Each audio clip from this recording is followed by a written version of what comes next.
मणिपुर की नट संकीर्तन की कायथरक्लिबा मसक मौंग असिबु खरदा ओइरबसु कंजनबगी पांदमदा श्री श्री गोविंदजी पला लोइसंगना कुपना खनजरबा मतुंगदा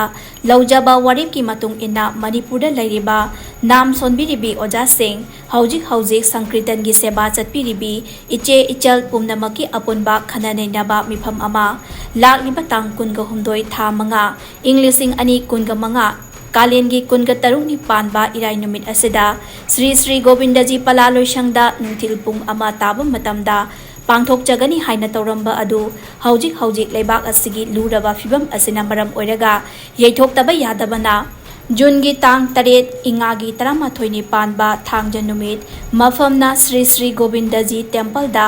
नुंथिल पुंग अमा ताबा मतमदा हाना बार्टन फंगबिख्रबा अमदि मरी लैनबा इचल इनाव पुमनमकना इचे इचल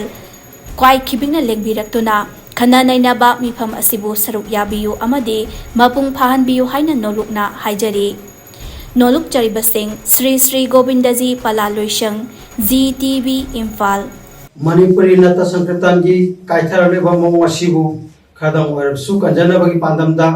श्री श्री गोविंदजी पला लोइसंग अमदि श्री श्री ब्रह्मसभा लोइसंग अनीना चलिबा तांग कुलुंगदोय था मंगा लिसिंग अनि कुमंगा इंग कालेनी कुतरुल पानबा इराय नुमित असिदा अखोइना पांथोकजगनी होनजरंबा अदुगुमलबा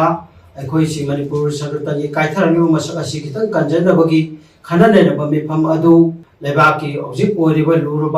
लुरबा फिबम असिना अखोइ तंगाई फदना होंदोक्तबा यैथोक्तबा यादबना मरम ओइदना